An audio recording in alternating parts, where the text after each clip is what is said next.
Halo semuanya, saya akan menceritakan bagian terakhir dari cerita Tumbal Nyawa Sedulur dari akun Meme Mayang. Sore itu Bapak langsung bergegas menemui Mas Arif, memintanya datang ke rumah. Mama khawatir jika terjadi hal di luar masuk akal padaku. Dengan beberapa kejadian yang kualami belakangan ini, demamku pun terlihat aneh, sudah minum obat tapi tak kunjung reda. Aku pun merasakan setiap kali mataku terpejam seseorang memanggil namaku, dan yang pasti itu bukan manusia. Aku menceritakan semuanya pada Mama, oleh karena itulah alasan Mas Arif diminta tolong oleh Bapak. Bukan berarti kami percaya kekuatan selain Allah, cuma karena sakitku ini bukan sakit biasa, maka kedua orang tuaku berusaha dengan cara lain untuk menemukan obat karena obat medis sudah tidak mempan. Bukankah manusia itu harus berikhtiar? Singkat cerita, Mas Arif datang dan langsung menemuiku yang saat itu masih terbujur lemas di kasur kecilku. Mas Arif langsung memegang tanganku, memejamkan matanya. Kemudian tangannya berpindah ke kepalaku, masih memejamkan matanya. Bapak dan Mama terlihat was-was di ujung pintu. Kemudian Mas Arif meminta Bapak untuk diambilkan gula batu berwarna putih dengan segelas air. Bapak pun mengambilkannya di dapur. Diberikannya bahan-bahan yang diminta Mas Arif dan dibacakan doa olehnya. Setelah Mas Arif selesai membacakan doa, aku pun disuruh meminum air itu. Setengahnya dipercik-percikan ke sekujur badanku. Setelahnya Mas Arif berbincang dengan kedua orang tuaku di depan pintu. Aku masih bisa mendengarnya dengan jelas. "Pak, ini Galuh aman, gak ada yang ikut," kata Mas Arif. "Tapi kenapa demamnya gak turun-turun?" tanya Mama. "Jadi begini Bu, Galuh itu dari kecil paling dekat dengan kakeknya ya?" tanya Mas Arif. "Kakek yang dimaksud di sini adalah kakek dari Bapak. Kakekku di Madiun, ayah dari Bapak. Karena Bapak dan Mama punya toko di kota, mengharuskanku untuk tinggal di rumah bersama kakek nenek. Saat malam hari saja aku bertemu kedua orang tuaku. Kakek nenek di Madiunku sudah wafat saat aku masih berumur 5 tahun. Kakek meninggal lebih dulu dan nenek menyusul 6 bulan setelahnya." "Iya Mas Arif, deket banget, gak pernah mau lepas. Cucu kesayangannya soalnya." "Ada apa Mas emangnya?" jelas Bapak. Mas Arif mengulas senyum di wajahnya. "Pantas Pak, Galuh ini punya penjaga yang kuat. Kayaknya dikasih langsung turun-temurun dari kakeknya. Demamnya Galuh ini ada sangkut pautnya dengan penjagaannya itu. Selama Galuh ke Ngawi, Galuh mengalami beberapa kejadian tak kasat mata. Galuh sedikit bandel, anaknya terlalu penasaran. Banyak makhluk yang tertarik ganggu dia sampai membuat penjaganya harus menjaganya dengan ekstra. Galuh kedepannya akan terus kayak gini Pak, karena dia itu anaknya memang sudah bakat dari lahir, sensitif. Dengan hal-hal seperti itu, dia akan terus gampang melihat hal-hal gaib. Ditambah dia punya penjaga yang ekstra ketat. Akan banyak makhluk dari dunia lain yang tidak menyukainya, namun enggan untuk mendekat atau melukai Galuh. Karena istilahnya apa ya, penjaganya itu udah berumur ratusan tahun, turun-temurun dari silsilah keluarga Bapak. Jadi kedepannya saran saya, Galuh lebih baik diberikan pengertian tentang ini, karena kalau dia terus-terusan penasaran dan mencoba mendekati mereka, Galuh akan gampang sakit kayak gini Pak, terang Mas Arif. Sama dengan yang kualami, padahal Bapak tidak menceritakan bahwa saat itu pola aku melebihi detektif Conan. Mas Arif, sekalian ya saya mau tanya, Mas Arif bisa nggak lihat dari sini apa yang terjadi sama bulenya Galuh pas itu? Tanya Mama. Sedikit banyak saya tahu Bu, papar Mas Arif. Kenapa Mas? Kenapa adik saya bisa makan hewan hidup-hidup? Tanya Mama dengan suara serak. Saya tidak tahu pastinya Bu, yang ikut adik ibu itu siapa dan dari mana asalnya. Tapi saya yakin ibu lebih tahu cerita ini. Yang perlu sampaikan hanya adik ibu saat ini jiwanya sudah menjadi jaminan makhluk itu. Adik ibu merelakan jiwanya sendiri untuk melindungi anaknya. Seharusnya jin itu sudah berpindah ke anaknya saat usia dia 7 tahun dengan meminum darah dari anak itu. Namun saat kejadian itu di dimensi lain jiwa adik ibu memberontak. Dia melawan dengan sisa energi yang dia punya agar jin itu tidak membawa anaknya. Dan akhirnya jin itu kini memegang kendali jiwa adik ibu.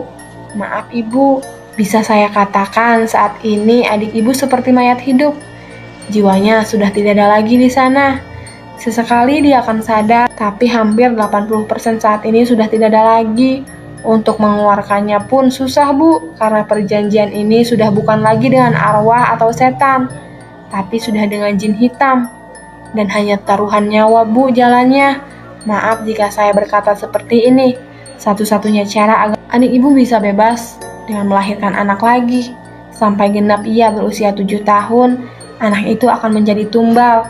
Dan sampai saat itu, adik ibu baru bisa terbebas dari jin itu. Mama tidak bisa berkata apa-apa lagi. Tidak tega dirinya jika harus mengabari Pak Le tentang apa yang Mas Arif katakan. Karena Mama tahu jauh di dalam sana Pak Le sangat menyayangi bule. Dia akan melakukan apapun demi bule. Singkat cerita, aku menjalani kehidupan di Madiun seperti biasa. Sekolah, bertemu teman-teman manusia, juga bertemu mereka yang tak kasat mata.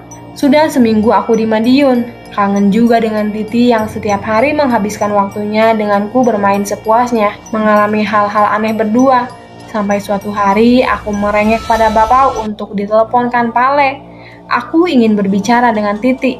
Bapak pun mengiyakan permintaanku, mengeluarkan HP-nya untuk menghubungi Pak Le jam 7 malam. Halo, Assalamualaikum, gimana kabarnya? Tanya Bapak. Waalaikumsalam, Alhamdulillah Mas sehat. Mas gimana? Tanya Pak Le di seberang sana. Alhamdulillah, Sari gimana Yan? Ini Mas, ada kabar aneh lagi dari Sari. Baru kejadian kemarin malam, jelas Pak Le. Buru-buru aku mendekat memasang telingaku sebaik mungkin agar tidak terlewatkan satu kata pun kalimat Pak Le. Innalillahi, kabar apa lagi? Resah Bapak. Mendengar Bapak berucap seperti itu, buru-buru Mama juga menghampiri Bapak untuk mendengarkan cerita Pak Le. Jadi gini Mas, sudah lama Sari itu nggak bertindak aneh-aneh. Udah sedikit banyak kembali kayak dulu lagi. Ya kan, aku tenang Thomas, aku tinggal kerja.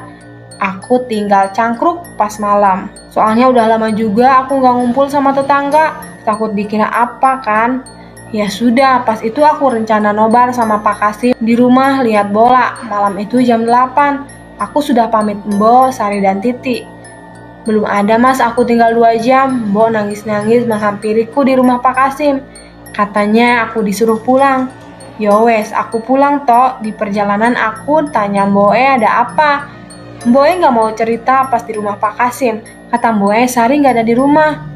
Padahal tadi pamit buat tidur. Pas aku berangkat, aku tanya, emang ada pintu yang kebuka atau enggak? Kata Mboe, pintu samping rumah keluarga terbuka. Pas itu Mbok sama Titi di dapur lagi buatin jelly kesukaan Titi. Terus Mbok mau nawarin Sari ceritanya. Balik dia ke ruang keluarga. Pintunya terbuka. Terus firasat Mbok nggak enak. Benar aja, dicari Sari di kamar nggak ada. Dicari juga di sekeliling rumah nggak ada. Ya wes Mas, akhirnya aku pulang. Tolong Pak Kamidi buat bantu cari Sari lagi. Aku cari di punden, sungai, sampai ke rel kereta api tempat aku nemuin Sari dulu. Nihil Mas, akhirnya aku menemui petunjuk. Pas itu Sari pakai jaket. Aku nemuin jaket Sari jatuh di sekitar pasar. Di mana pasar itu jauh Mas letaknya dari rumah. Udah mau deket ke jalan raya, aku ada feeling Sari ke jalan raya. Aku udah nangis Mas itu. Udah gak sanggup bayangin kalau apa-apa terjadi sama Sari. Aku langsung naik motor Mas sama Pak Kamidi ke jalan raya. Pas aku sampai di sana, aku lihat segerombolan warga lagi liatin sesuatu di pinggir jalan. Aku udah keringat dingin. Aku takut Sari nggak ada Mas. Pale menangis lagi sebelum selesai dia menceritakan. Sari kenapa Yan? Mama menginterupsi pembicaraan. Ternyata feelingku benar Mbak, itu Sari. Tapi alhamdulillah Sari nggak kenapa-kenapa, nggak terluka sama sekali. Terus aku tanya ke Bapak Beca yang mangkal di sana. Dia tahu alurnya sampai dia nolongin Sari Mbak. Kata Bapak itu, Bapak pas mau beli kopi di warung deket jalanan sawah, deket jalan raya itu, Bapak lihat ada cewek lari, nggak pakai sendal. Matanya melotot tapi senyum menyeringai. Tidak kedip sama sekali. Perasaan Bapak pas itu udah mengatakan ini anak pasti mau lari ke jalan raya. Mbak tahu sendiri itu jalan bis, jalur besar yang kendaraannya rame. Pas itu Bapak Beca itu sudah bersiap mencegat Sari Mbak, tapi posisi Bapak itu nggak sampai tangannya menangkap Sari. Akhirnya Sari lolos, keluar dari gapura. Sari tiba-tiba dia mematung. Kemudian di jalan meloncat seperti pocong dengan tangan sedekap. Mata melotot dan wajahnya menyeringai. Dia menyeberang ke tengah-tengah jalan, menyetop semua bus yang lewat dengan jari telunjuk yang menunjuk ke atas. Entah apa maksudnya. Akhirnya bus berhenti, Mbak. Setelah ada anak remaja, sepertinya dia indigo. Dia teriak-teriak untuk memberhentikan busnya pada sopir karena jika bus itu menabrak Sari, bukan Sari yang mati, Mbak, tapi seluruh penumpang bus itu yang akan kecelakaan. Innalillahi, Sari. Terus gimana Yan sekarang, Sari? Baik-baik saja? Tanya Mama, tangisnya pun pecah. Gak apa-apa, Mbak. Kemarin Pak Amsar kesini lagi buat ngobatin Sari. Tati gimana? Tanya Mama. Tati gak apa-apa, Mbak. Dia sekarang tinggal sama Mbak Yuku. Karena di sana juga ada anaknya Mbak Yu, jadi dia ada teman. Gak jauh kok. Titi juga biasanya kalau siang pulang sekolah kesini lihat ibunya. Jelas Pale.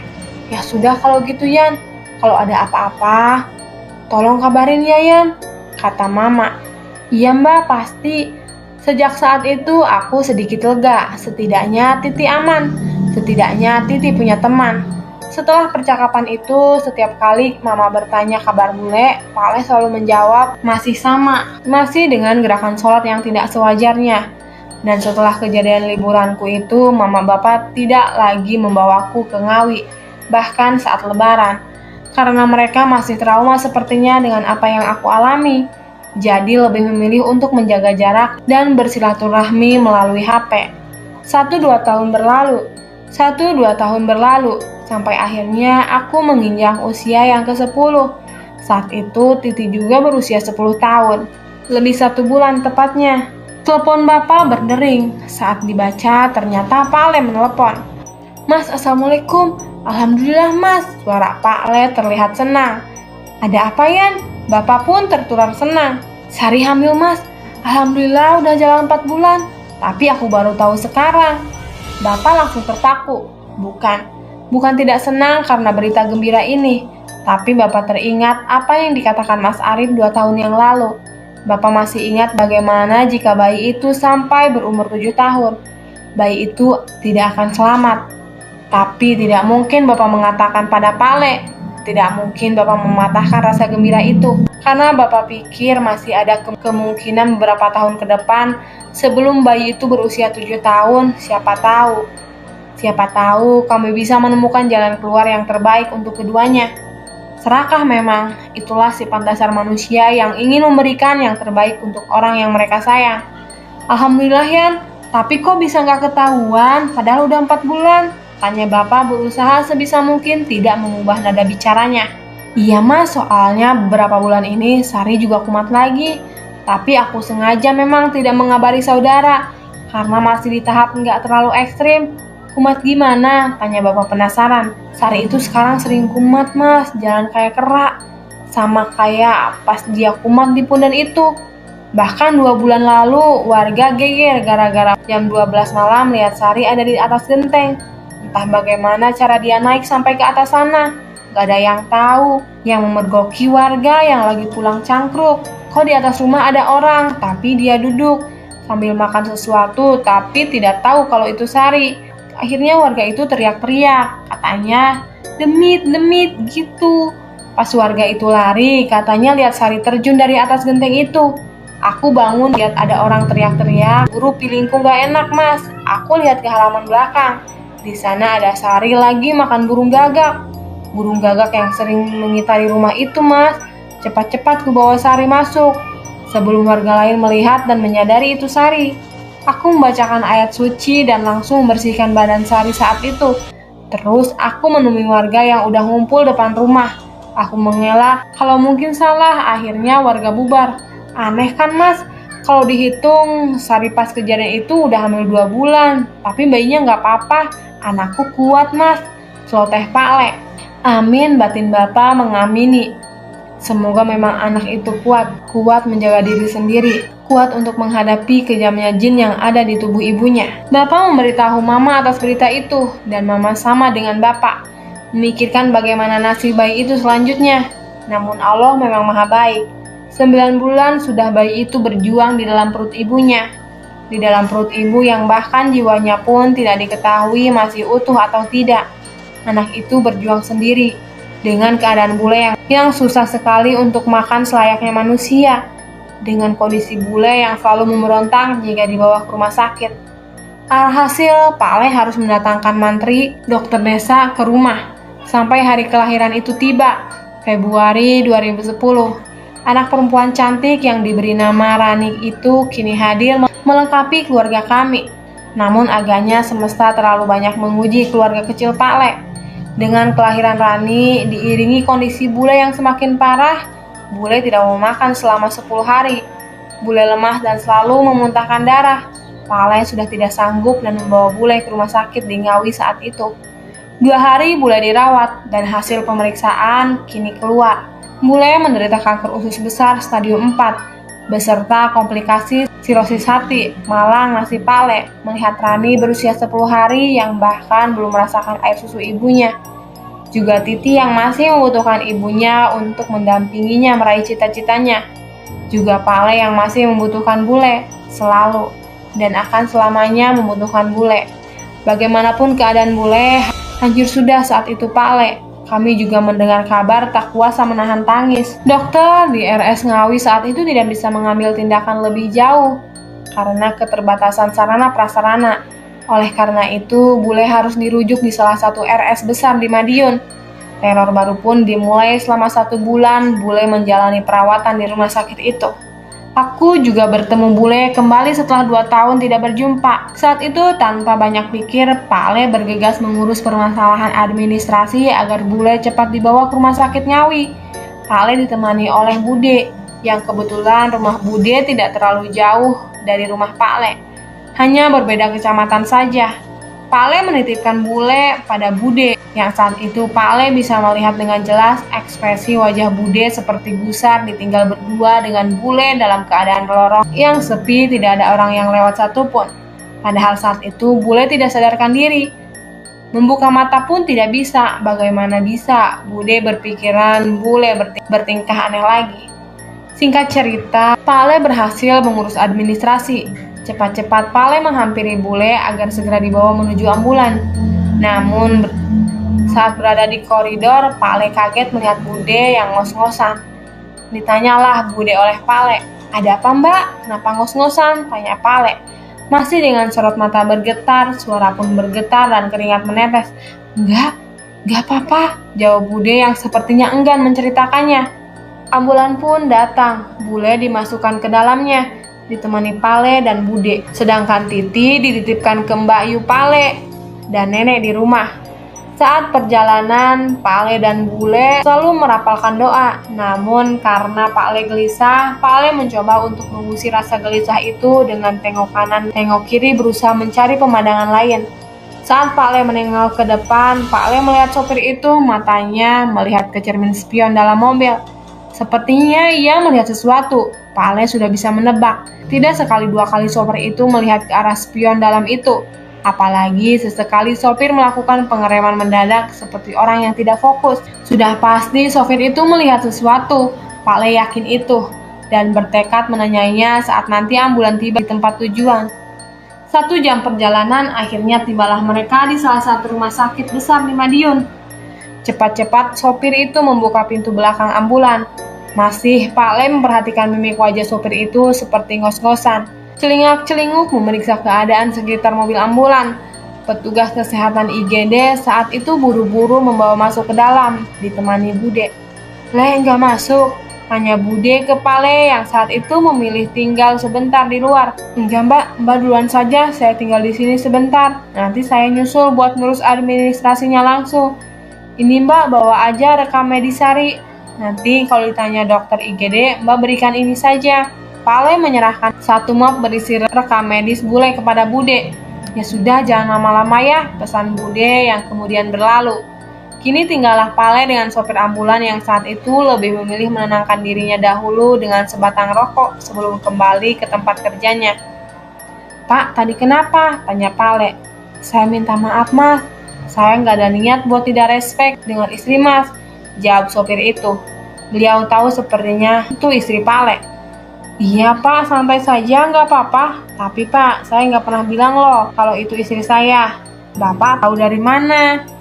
tanya Pak Ale mencecar. Sopir itu menghentikan kegiatan menghisap rokok. dan kembali menelan ludah seperti orang ketakutan. Saya tahu tadi di perjalanan Mas, saya lihat ada orang lagi duduk di samping kursi Mas. Dia sama persis dengan Mbak yang tidur itu. Saya kira itu arwah istri Mas.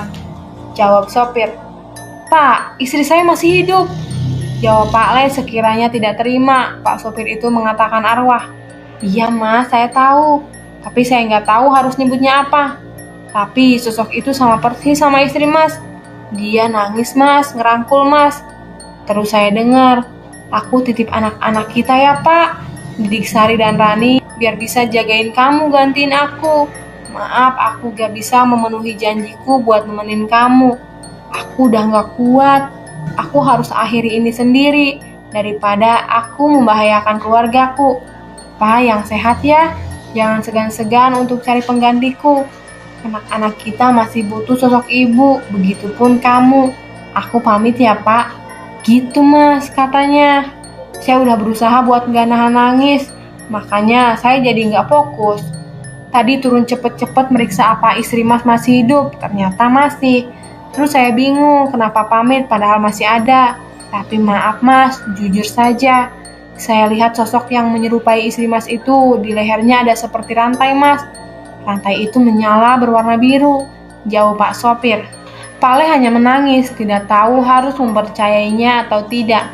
Tapi dengan segala kejadian di luar nalar yang sudah ia alami bersama bule bertahun-tahun, rasa percayanya lebih besar terhadap pernyataan si supir meskipun batinnya hancur dan menolak pernyataan sopir itu. Buru-buru Pak Le mengusap air mata yang terus mengenang itu. Ya sudah Pak, makasih ya sudah jujur dengan saya. Hati-hati di jalan Pak. Jauh Pak Le menjabat tangan sopir itu, kemudian berlalu ke dalam untuk mengurus bule. Singkat cerita, segala administrasi terpenuhi, namun bule masih harus menunggu di IGD itu untuk kamarnya. Sebagai informasi, bule adalah peserta BPJS kelas 3, di mana ia nantinya tidak mendapatkan kamarnya sendiri, namun kamar dengan bilik ditutup kelambu sebagai pembatas. Singkat cerita, bule sudah sampai di kamar perawatan. Setelah semuanya rapi dan siap, Pak Le pamit pada Bude untuk menelpon bapak dan mama di luar.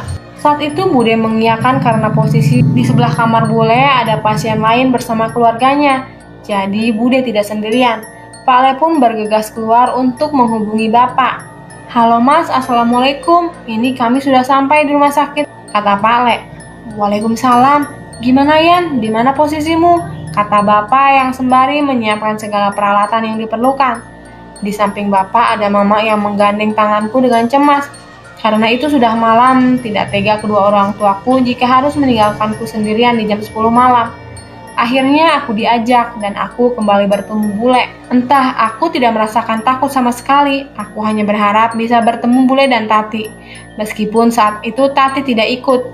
Ini Mas di ruangan X, kamar X, nomor X, jauh Pak Le. Ya sudah, bentar lagi aku ke sana, jauh bapak tergesa. Bapak mengendarai motor dengan cepat. Aku bertanya dalam perjalanan itu pada mama. Mama boleh nggak apa-apa? Nggak apa-apa, Nduk. Kamu tenang aja. Nanti di sana jangan nakal lagi.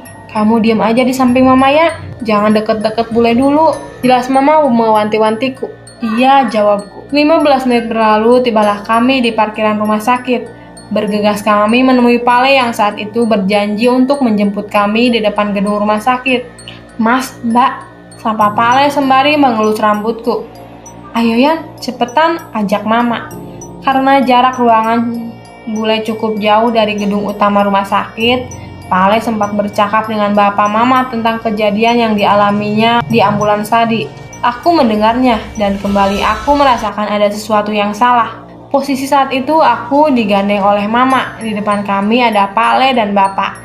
Kami melewati lorong rumah sakit yang di sebelahnya ada halaman seperti taman yang cukup luas. Jam 10 malam tentu sudah gelap. Aku merasakan ada sesuatu yang salah di taman itu. Kemudian aku melihat ke taman. Ada orang berjubah berwarna hitam memakai tongkat di depannya.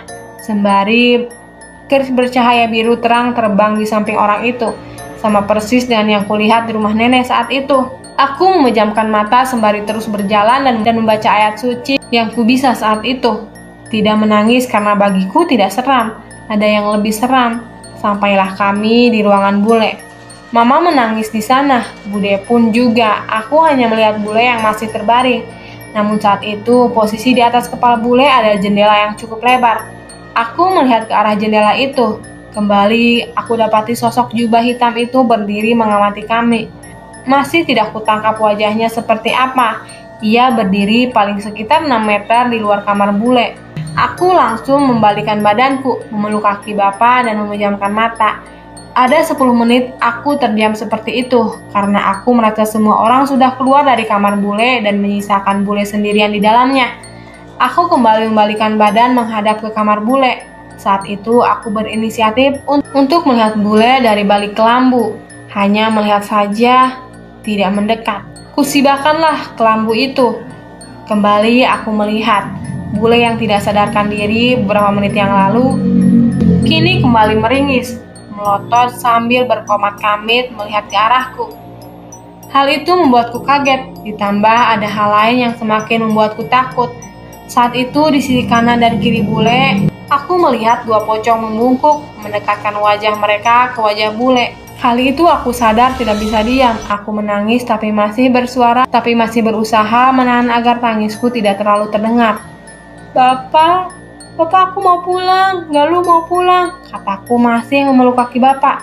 Duh, kenapa? Kata Bude menjadi orang pertama yang menyadari aku menangis saat itu. Semua orang setelahnya duduk dan menanyakan hal yang sama padaku. Aku kecil berusaha mengerti salah satu etika bahwa jangan sekali-kali membicarakan hal gaib yang tidak terlihat di tempat yang sama saat kita melihatnya, karena menurut Bapak hal itu bisa mengundang yang lainnya untuk datang. Karena sejatinya mereka itu makhluk yang suka eksis, ingin sekali menampakkan dirinya dan membuktikan keeksistensiannya. Apalagi dengan orang yang sensitif pada mereka, aku contohnya. Bapak langsung mengerti agaknya dan menggendongku lalu berkata ke semua orang yang ada di sana, "Gak apa-apa Mbak, Galuh memang kadang-kadang sensitif, apalagi ini kan rumah sakit," kata Bapak. Semuanya kaget, termasuk salah satu penunggu pasien samping kamar bule. Melihatku, oh iya, pasien itu adalah pasien kecelakaan dengan kasus kekurangan darah, sehingga harus menerima donor darah yang dipasang seperti infus itu. Karena melihat keadaanku yang semakin kacau, Bapak dan Mama pamit pulang untuk keesokan harinya kembali menjenguk bule lagi. Singkat cerita, kami tiba di rumah. Bapak kemudian tanya padaku, aku lihat apa, terus aku menceritakan semuanya pada Bapak. Mama tercengang, sepertinya kaget aku melihat sosok berjubah dan 2 pocong tadi. Aku yakin Mama tahu mereka siapa, karena ekspresi Mama yang saat itu seperti orang yang ketakutan, tapi tidak bisa memberitahuku apa yang terjadi. Ya Allah, Nduk, Mama gak nyangka imbasnya ke kamu jadi kayak gini, kata Mama. Imbas katanya. Pasti ada cerita di balik ini semua, yang menceritakan adakah hubunganku dengan jin itu. Semuanya akan terjawab di akhir kisah ini. Udah Mak, bukan imbasnya, kan kamu dengar sendiri kata Arif. Galuh itu nggak apa-apa, emang udah dari sananya dia kayak gini, bukan karena kamu, tenang Bapak. Tapi lihat Pak, Galuh jadi sering bentrokan sama Simbah, sama jin-jin Simbah juga, masih dengan menangis. Simbah, buyutku, jadi yang mana dia? Yang masuk ke bule, sosok pocong, atau justru orang berjubah itu? Mak, jujur aja, aku pun tadi juga lihat sama kayak yang dilihat Galuh. Jadi ini gak ada hubungannya sama Galuh, karena aku sendiri lihat, bukan dia aja. Aku lihat memang ada 2 orang berjubah hitam di luar jendela. Aku juga lihat ada 2 pocong yang mendampingi Sari. Tapi posisi saat itu, pocong itu gak nunduk ke Sari. Yang aku lihat pocong itu sujud ke orang jubah hitam itu. Jelas Bapak. Sepertinya masih ada yang kulupakan dari kalimat Bapak. Bapak tahu gak ada keris biru? Tanyaku. Keris? Bapak menjawab. Kamu tahunya ada keris di mana? Tanya Mama seraya memegangi pundakku. Ada Mak, di samping orang itu, jelasku. Kenapa mereka kaget? Kenapa Bapak bisa lihat yang aku lihat kecuali keris itu? Cepat-cepat Bapak menelpon nenek dan menghubungi Mbak Yu Pale yang saat itu ada di Ngawi. Assalamualaikum Nan, tolong kasih HP-nya ke Mbok sebentar, kata Mama. Waalaikumsalam Duk, gimana Sari Duk? Suara nenek di seberang sana. Masih sama Mbok, ini aku ada kabar. Mbak masih ingat keris yang dulu pernah Mbok lihat pas kakek meninggal? Yang waktu jasad kakek ditemuin gak ada, tapi adanya keris. Keris yang pernah Mbok simpan, tapi tiba-tiba hilang. Mbok ingat? Tanya Mama. Iya, Nduk, Mbok ingat. Keris yang hilang dulu, katanya itu punya kakekmu. Kenapa, Nduk? Jawab Nenek. Galuh tahu Mbok kerisnya ada di mana? Jawab Mama seperti orang ketakutan. Di mana, Nduk? Galuh sama bapaknya lihat ada orang berjubah hitam yang ngikuti Sari sampai ke sini. Tapi bapaknya nggak lihat keris. Galuh yang lihat kerisnya ada di samping orang itu. Jawab Mama. Ini gimana, Mbok? Tanya Mama semakin keras tangisnya. Itu kakekmu, Nduk. Udah saatnya kakekmu jemput adikmu. Kita pasrahin aja, Nduk, semua ke Allah. Mbok udah ikhlas, Nduk. Suara Nenek juga terdengar sesegukan. Apa sih maksudnya? Apa arti omongan orang dewasa itu? Mak, kenapa? Bule Sari kenapa? Tanyaku dengan suara lemah tanpa jawaban Mama. Bapak pun kini diam. Singkat cerita, sudah berhari-hari Bule berada di rumah sakit. Bapak Mama juga berhari-hari bergantian menjenguk. Semuanya normal. Bule Sari juga sudah sadarkan diri. Meskipun kini rambutnya mulai rontok dan berujung botak. Masih kurus, masih juga tidak mau bicara. Itu kabar dari kedua orang tuaku.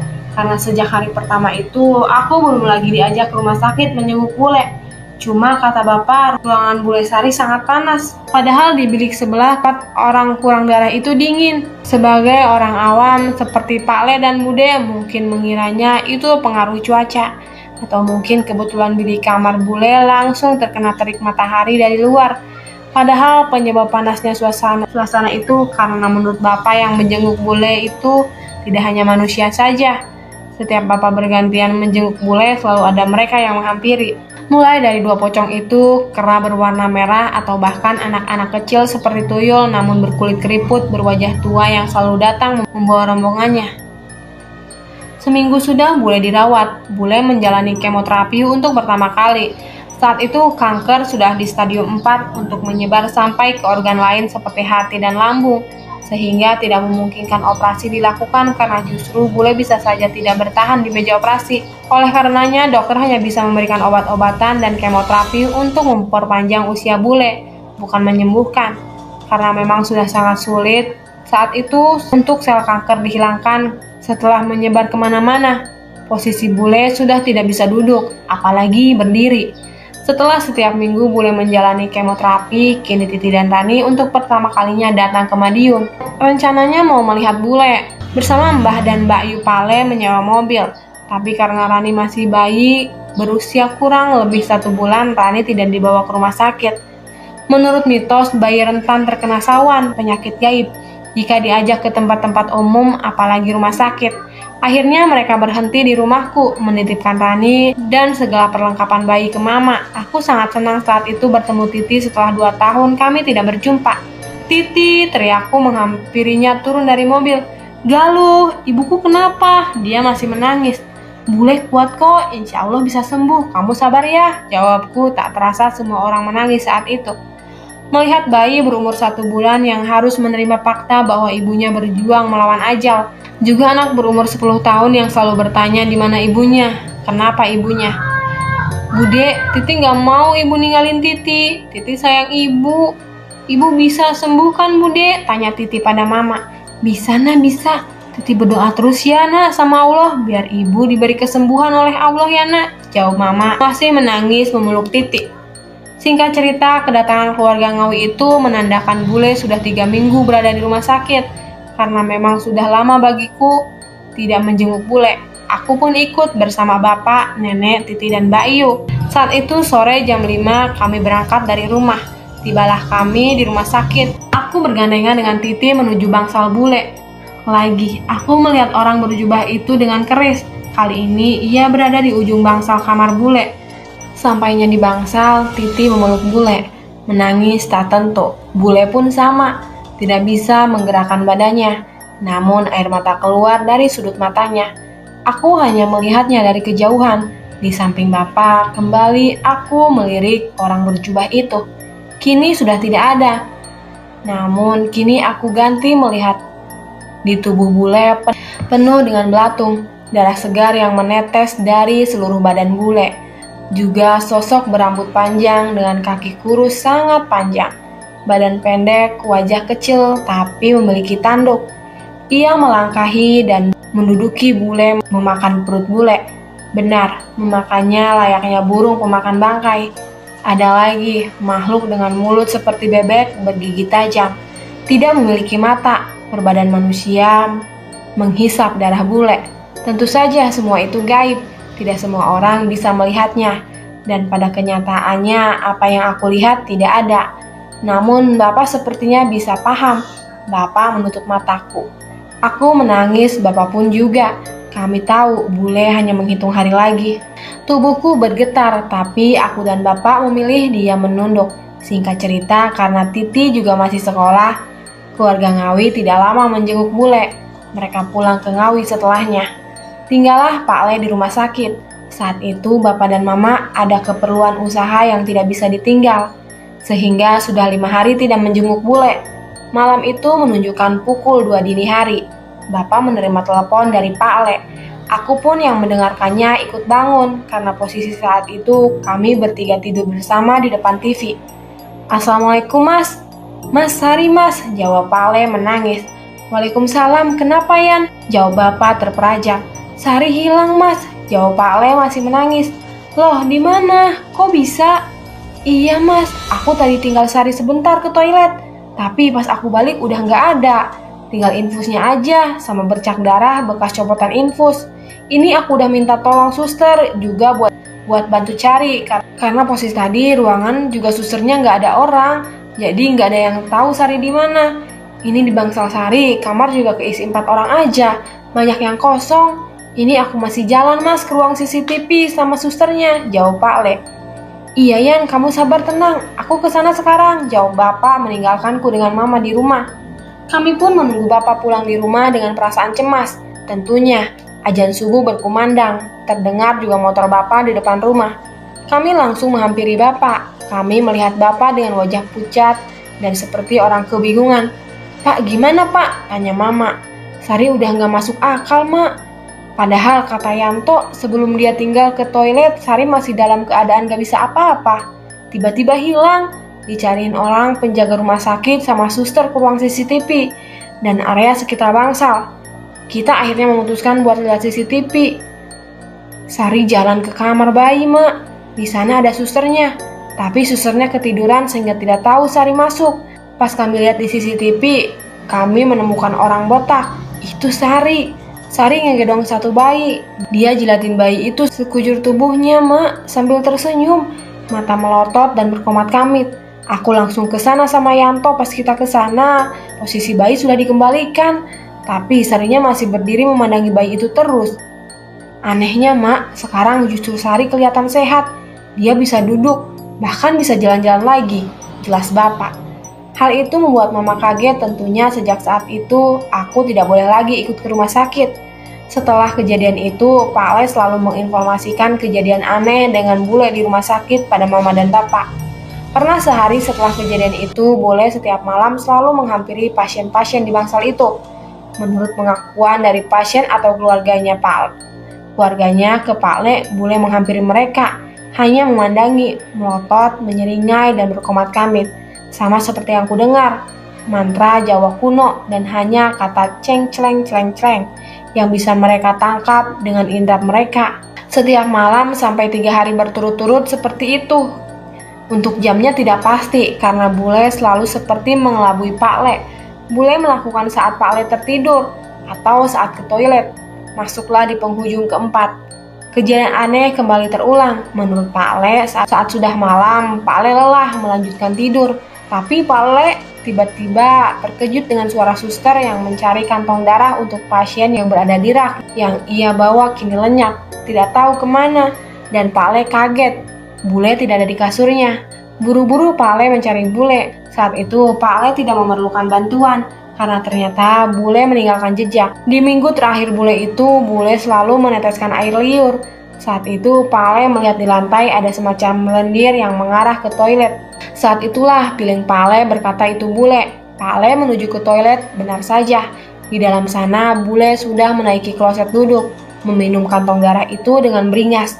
Untuk menghilangkan jejak, Pak Le masuk ke toilet, menenangkan bule membaca ayat suci. Bule kembali tenang, tapi masih seperti orang kosong.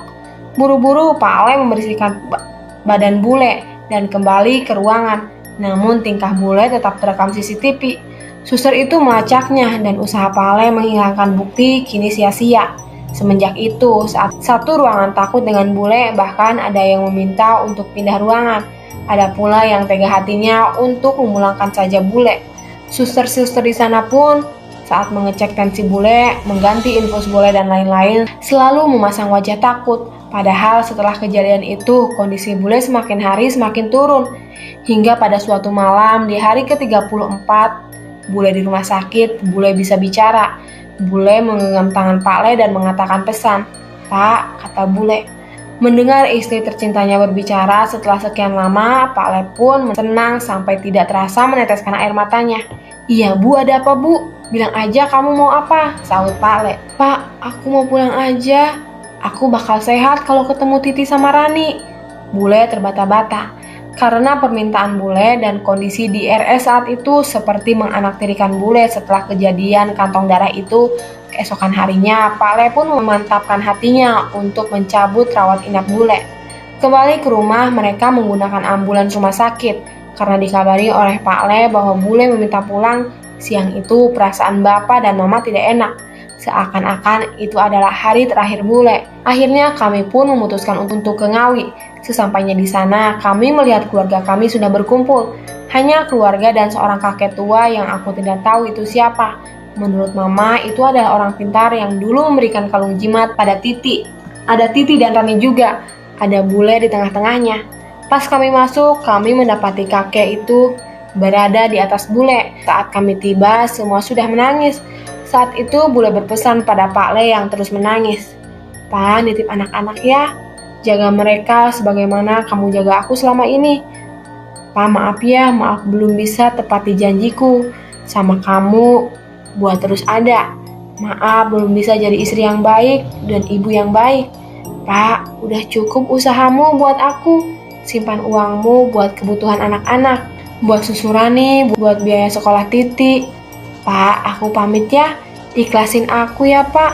Jangan segan-segan cari penggantiku. Karena kamu masih muda, anak-anak butuh penggantiku." Masih dengan terbata-bata dan air mata yang menggenangi wajah kedua pasang jiwa itu. Anehnya, bule seperti tidak lepas. Bule ingin melepas semuanya, tapi seperti ada sesuatu yang menahan. Kakek itu kemudian menyuruh bapak untuk mengambil kambing yang sudah disiapkan sebelumnya. Kambing jantan hitam. Setelahnya kakek itu memantrai kambing itu. Kambing itu berteriak tak tentu, begitupun bule. Sampai pada akhirnya kakek itu menebas kepala kambing itu. Aneh tapi nyata, kambing itu mengeluarkan darah berwarna hitam pekat. Dan saat kepala kambing itu menyentuh tanah, bule menghembuskan napas terakhirnya. Pecahlah tangis seluruh keluarga. Antara sedih bule meninggalkan kami dan lega, setidaknya cukup untuk bule selama lebih dari 25 tahun mengalami kejadian ini. Keluarga pun segera mengurus pemakaman bule. Menurut adat Ngawi, yang boleh memandikan jenazah bule hanya bude dan mama, yaitu saudara perempuan dan ibu kandung. Karena saat itu nenek syok dan pingsan. Begitupun Titi. Akhirnya mama yang memandikan bule. Menurut penuturan mama, saat memandikan jenazah bule, tubuh bule menyusut, seakan-akan mau menghilang, dan itu terbukti saat mengafaninya. Kafan sudah diukur, tapi ternyata masih kebesaran. Jasad bule menyusut. Singkat cerita, kami mengurus semua keperluan bule dari pemakaman sampai selamatan ke 40 hari. Dan di saat itu, ganti nenek yang jatuh sakit. Saat itu hari ke-40 bule, Titi masih terguncang dan seringkali menangis. Pak Le yang masih berusaha tegar untuk menguatkan anak-anaknya, meskipun aku tahu jauh di dalam hati, Pak Le lah sosok nomor 1 yang paling kehilangan bule. Nenek juga sedikit demi sedikit pulih, meskipun kadang seperti orang bingung melihat fakta anak bungsunya pergi mendahuluinya. Begitupun mama dan bude yang kehilangan adik kesayangannya. Kini mulai tegar kembali. Malam hari pun tiba. Sudah biasa bagi seorang nenek-nenek yang selalu ribet di dapur. Ada saja yang ia kerjakan. Saat itu nenek sedang membuat bubur malam-malam. Tak seperti biasanya. Saat itu kami menginap di rumah nenek, berkumpul satu keluarga besar. Mama pun mendengar jam 11 malam nenek masih ada di dapur. Mama menghampirinya, niat hati mau memberitahu untuk segera tidur saja. lanjutkan pekerjaannya esok. Semua orang sudah tertidur, tapi aku masih bangun saat itu. Mengikuti mama ke dapur, niat hati mau ambil air karena haus. Namun betapa kagetnya aku dan mama ketika melihat nenek malam-malam membuka pintu belakang dapur. Terjatuh, duduk dengan menunjuk ke arah luar, sambil menangis syok.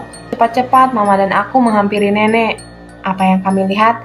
Kami bertiga melihat ada segerombolan orang berjubah warna hitam membawa keranda dari bambu yang ditutup kain. Di dalamnya ada jasad yang terbungkus kain kafan. Setiap orang berjubah itu memiliki kera berwarna merah menyala yang duduk di pundak mereka. Dan di belakang barisan ada orang berjubah itu. Kami melihat segerombolan pocong mengikutinya dengan meloncat-loncat, pelan tapi pasti. Dan kejadian yang paling menakutkan ialah barisan paling depan adalah sosok jubah hitam. Sosok itu lebih pendek dibandingkan dengan yang membawa keranda. Sosok itu memegangi keris bercahaya biru. Sosok itu menatap kami dan menodongkan keris itu kepada kami, seperti orang yang mengancam. Rombongan itu menuju pohon beringin tua dan kemudian menghilang. Seketika sosok itu menghilang, tubuh nenek kaku. Mama lemas dan aku pun lari memanggil bapak dan yang lain. Saat itu semua orang terbangun dan membawa tubuh nenek yang kaku itu ke dalam kamar nenek. Mama masih syok dan lemas.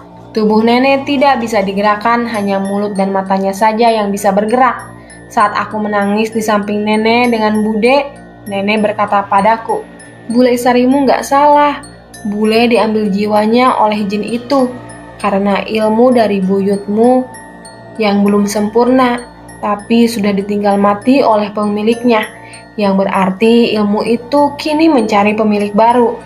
Napas nenek semakin berat, karena nenek juga punya riwayat darah tinggi, jatuh dalam keadaan syok, apalagi dengan usia renta memang sangat berpotensi sekali. Malam tepat hari ke-40 bule, nenek menghembuskan nafas terakhirnya.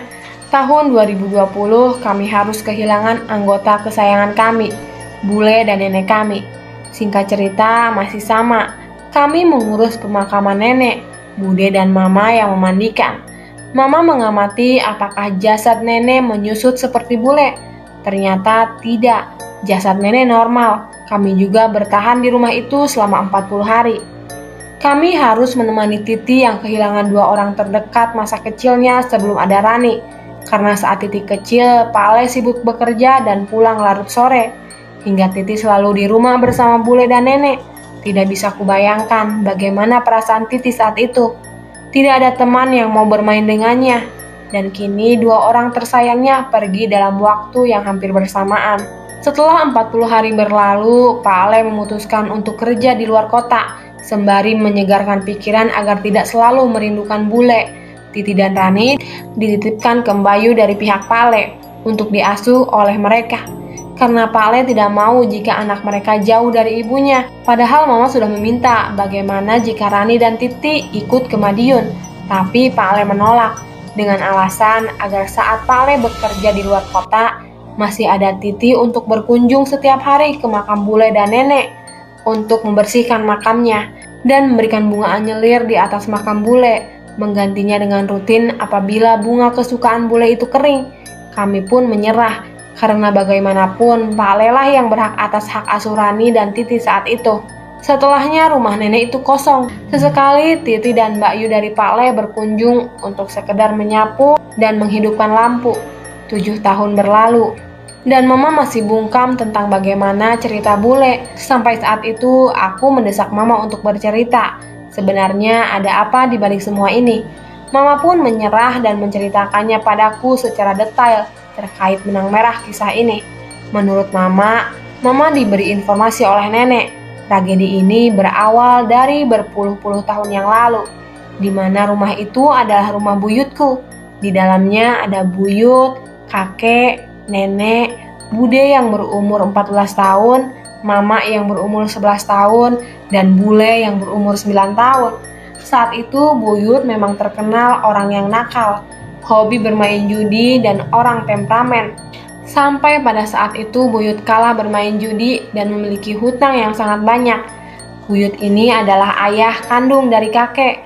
Dalam kondisi terpuruk, Buyut justru pergi dari rumah dan bertapa di pohon beringin belakang rumah. Di samping pohon beringin itu, dulunya ada gua kecil yang sekelilingnya terdapat sungai kecil. Disitulah Buyut bertapa untuk memperdalam ilmunya. Karena saat itu Buyut banyak musuh, Buyut memperdalam ilmu kekebalan, yaitu rawa rontek. Ilmu yang diyakini masyarakat Jawa sebagai ilmu hitam dengan tingkat kesaktian sangat tinggi yang membuat penggunanya tidak akan mati meskipun kepalanya terpisah dari badannya, kecuali satu. Pengguna itu bisa mati apabila kepalanya tidak menyentuh tanah alias digantung di atas pohon.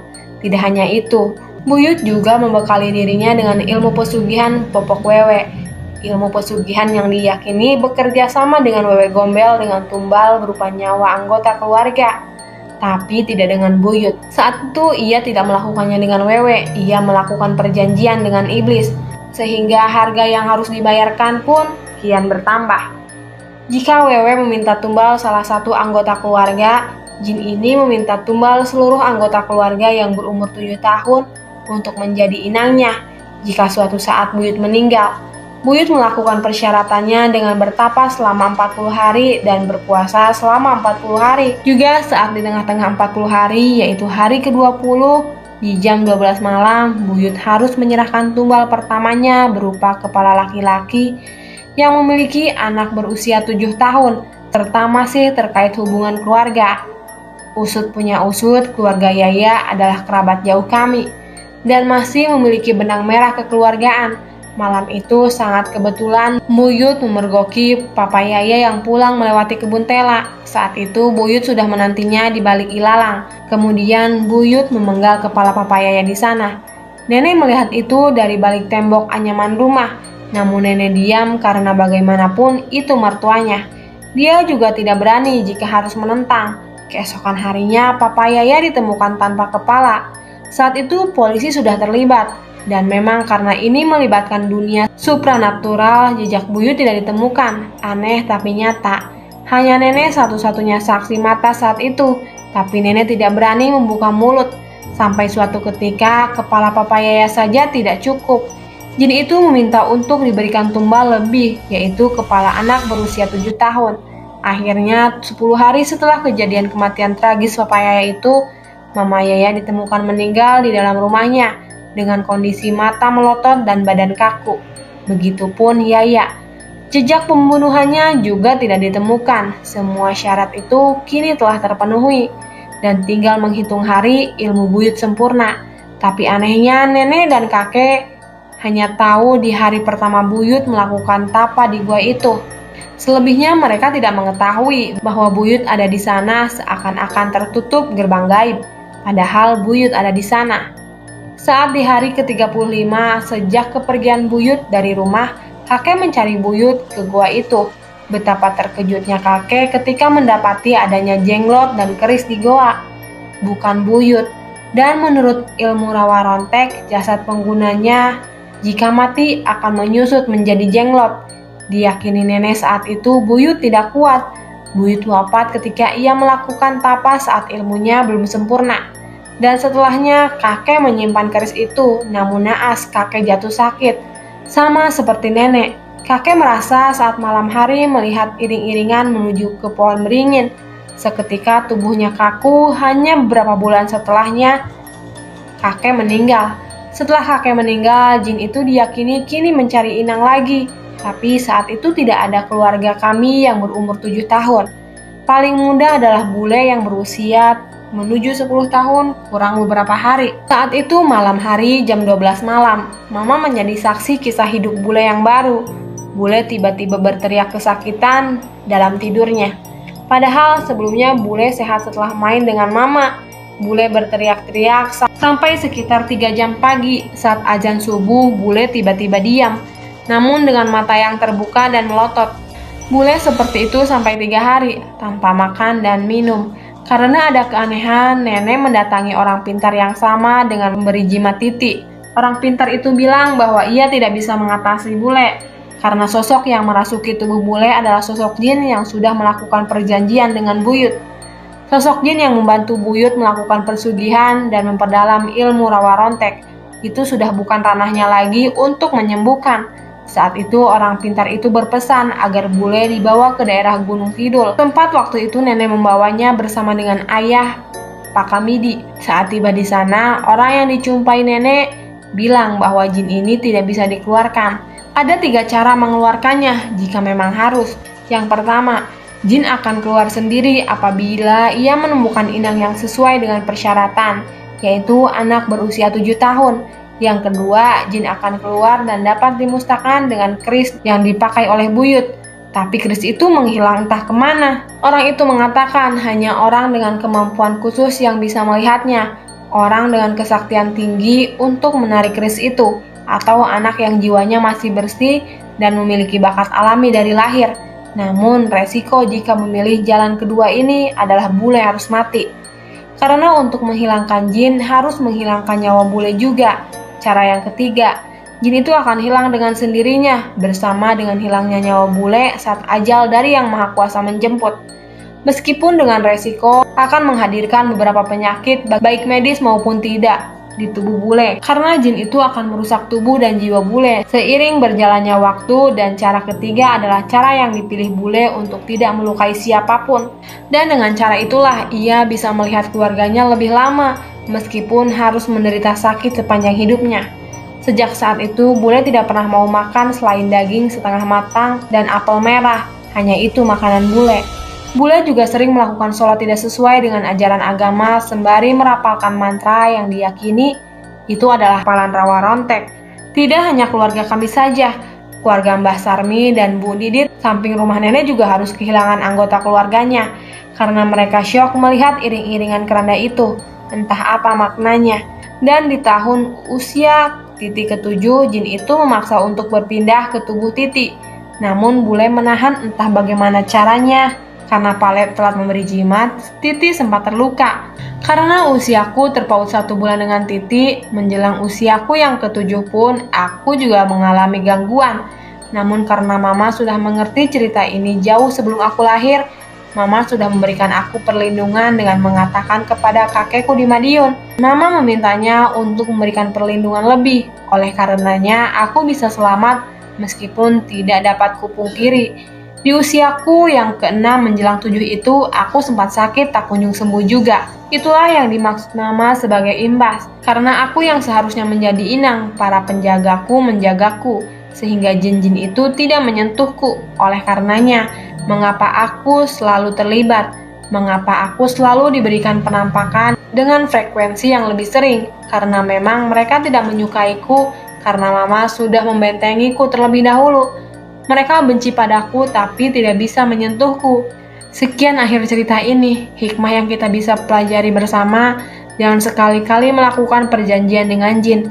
Karena dalam agama, kita punya Tuhan untuk kita sembah dan Maha Besar, yang pasti akan mengabulkan doa hambanya jika memang kita bersungguh-sungguh dalam meminta.